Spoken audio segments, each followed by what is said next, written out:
नमस्कार, खबरें जारी न्यूज 24 पर मैं हूं आपके साथ मकसूद खान। आज बात देश की आधी आबादी की, बात आधी आबादी के राजनीतिक रसूख की, क्योंकि इतिहास गवाह है कि इस वोट बैंक ने सरकारें गिनाई हैं तो बनाकर समय समय पर अपनी शक्ति का एहसास भी कराया है।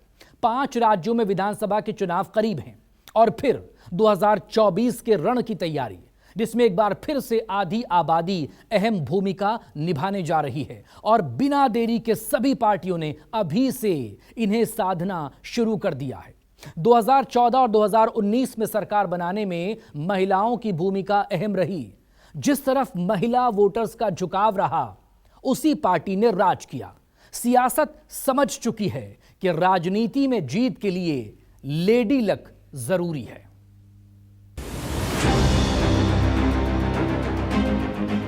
हमारी कोशिश इसमें रही है महिलाओं को अपने पैरों पर खड़ा करें, महिलाओं को राजनीति में लाने में कुछ ताकत दें।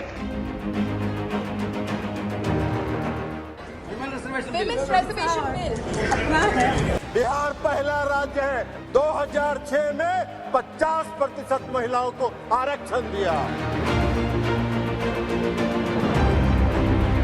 मोदी है तो हर गारंटी पूरी होने की गारंटी है। राजनीति में नारी शक्ति का जोर, लेडी लक हासिल करने की हो।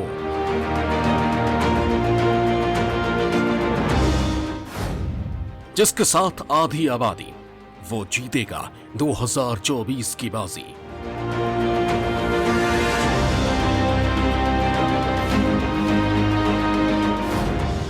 बिल पर बवाल, ओबीसी का सवाल, चुनाव से पहले महिलाओं का ख्याल।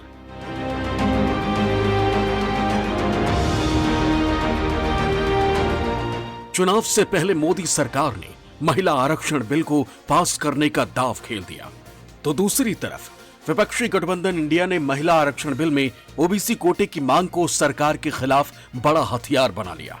और अब जैसे जैसे चुनावों की तपिश तेज हो रही है, वैसे वैसे ये बात साफ हो चली है कि 2023 और 2024 के चुनावों में महिलाओं के हक की लड़ाई दोनों धड़ों के लिए सबसे बड़ा मुद्दा रहने वाला है।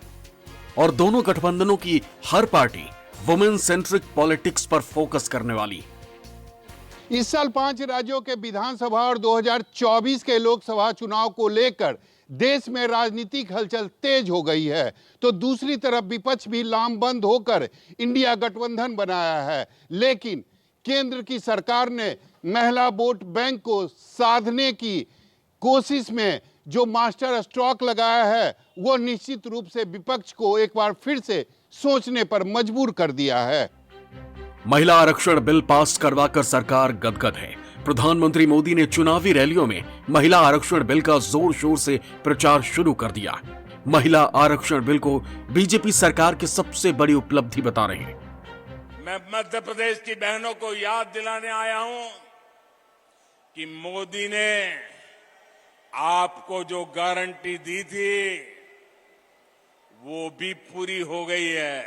कुछ दिन पहले ही लोकसभा और राज्यसभा में माताओं, बहनों, बेटियों के लिए 33% सीटें आरक्षित करने का नारी शक्ति वंदन अधिनियम कानून पारित हुआ।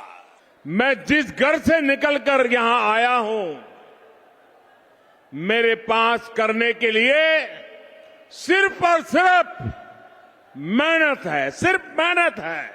इसलिए मैं जो कहता हूं वो करके दिखाता हूं। इसलिए मेरी गारंटी में दम होता है। मोदी सरकार भले ही महिला आरक्षण बिल पास करवाने का श्रेय ले रही है, लेकिन सच्चाई ये भी है कि ओबीसी मुद्दा होने के बाद भी विपक्षी दलों ने भी महिलाओं को ताकत देने वाले इस कानून का समर्थन किया। और इसके पीछे की वजह सिर्फ यही कि महिला आरक्षण बिल पर सत्ता पक्ष कोई मुद्दा न बना पाए। लेकिन विपक्षी दलों के समर्थन को भी पीएम मोदी ने सवालों के घेरे में खड़ा कर दिया। पूरे देश की बहनों को सावधान भी करना चाहता हूं।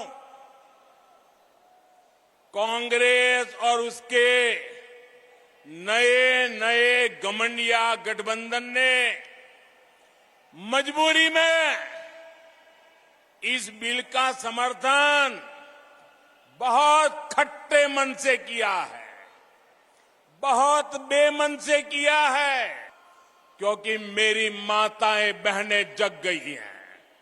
मेरी माताओं बहनों का हौसला बुलंद है। मेरी माताओं बहनों ने शक्ति का परिचय करवा दिया है और इसलिए ये माताओं बहनों से डरे हुए हैं। जिस तरह भारत की महिला सशक्त हुई है, उसे देखकर इन दलों की हिम्मत नहीं हुई कि नारी शक्ति अधिनियम का विरोध कर पाए, वरना उन्होंने तो दशकों तक देश में सरकारें चलाई है। तब क्यों नहीं कानून बनाया? जो बहाने ये आज बना रहे हैं, तब क्यों नहीं ये सब कुछ कर दिया? सच्चाई ये है कि इनकी नीयत में खोट है। एक तरफ मोदी सरकार महिला आरक्षण बिल को भुनाने में जुटी है, तो वहीं विपक्षी गठबंधन बिल में ओबीसी कोटा नहीं होने को जोर शोर से उठाकर महिलाओं के एक वर्ग को साधने की तैयारी में है और चुनावी सरगर्मी में इस मुद्दे पर दोनों तरफ से वार पलटवार शुरू हो चुका है। ये अब एक नया खेल खेलेंगे और नया क्या खेल खेलेंगे? ये नारी शक्ति को बांटने की पूरी कोशिश करेंगे। नारी शक्ति एक न हो, इसलिए भांति भांति की अफवाहें फैलाएंगे। देश की हर माता बहन बेटी को सावधान रहना होगा, सतर्क रहना होगा और एकजुट रहना ही होगा। ओबीसी को भागीदारी देनी है, दलितों को, आदिवासियों को, महिलाओं को भागीदारी देनी है, तो कास्ट सेंसस करवाना ही पड़ेगा। और अगर नरेंद्र मोदी जी कास्ट सेंसस नहीं करवाएंगे, तो जैसे हमने कहा था यहां पे, जैसे ही हमारी सरकार आएगी, पहला कदम कास्ट सेंसस होगा और ओबीसी को जो भागीदारी मिलनी चाहिए वो कांग्रेस पार्टी करके दिखाएगी। चुनाव में महिलाओं की कितनी बड़ी भूमिका है, सभी राजनीतिक दल अब इस बात को अच्छी तरह से समझ चुके हैं और यही कारण है कि सभी पॉलिटिकल पार्टियों ने अब महिलाओं को लुभाने के लिए अपनी तरह से अलग अलग योजनाएं बनाकर उसे अमल में लाना भी शुरू कर दिया है। इनमें सस्ते में गैस सिलेंडर देने, महिलाओं को रियायती बस यात्रा करवाने, उनके खाते में सीधे पैसे ट्रांसफर करने और शराब की खपत के खिलाफ उनकी मुहिम को साथ देने जैसे प्रयास शामिल हैं। सबसे बड़ी बात तो यह है कि जिस राजनीतिक दल ने जितने सटीक तरीके से महिलाओं को साधा है, उसे उसका उतना फायदा भी मिला है। महिला आरक्षण बिल पास होने के बाद बिहार की नीतीश सरकार ने खुद को महिला सशक्तिकरण का सबसे बड़ा अगुवा बताने की कवायद शुरू कर दी। इस बाबत संसद से लेकर सोशल मीडिया तक, बिहार के सीएम से लेकर नेता और सांसद तक खुद को सबसे बड़ा महिला हितैषी साबित करके मोदी सरकार के श्रेय को कम करने की रणनीति पर काम कर रही हैं। ये लोग हमेशा से पिछड़ा विरोधी रहे और ये मानसिकता जो है इनके महिला आरक्षण बिल में जो है छलकता हुआ दिख रहा है। और आखिर क्या वजह है कि भाई इसमें महिलाओं अति पिछड़ा हो या पिछड़ा या माइनॉरिटी महिलाओं को इन्होंने आरक्षण नहीं दिया? तो जाहिर सी बात ये नहीं चाहते कि उस वंचित शोषित समाज की महिला भी यहाँ आए। ये तो बेवजह अपनी पीठ थपथपाना है ना। सारे दलों ने समर्थन किया है और सच्चाई यही है कि ये सोच, ये आइडिया भी दूसरे दलों का रहा है। कांग्रेस के जमाने से, यूपीए के जमाने से आइडिया चला रहा है। देश में विधानसभा चुनाव हो या लोकसभा चुनाव की तैयारी, मौजूदा पॉलिटिक्स पूरी तरह वुमेन सेंट्रिक हो गई है और देश का हर राजनीतिक दल आधी आबादी के लिए फिक्रमंद नजर आ रहा है। इसके पीछे की सबसे बड़ी वजह है महिला वोटर्स की ताकत, जो पिछले कुछ सालों में तेजी से बढ़ी है। नतीजे बताएंगे कि लेडी लक आखिर किसे मिलेगा। एक छोटे से ब्रेक के लिए फिलहाल यहां रुकेंगे, खबरें जारी हैं, देखते रहिए न्यूज़ 24।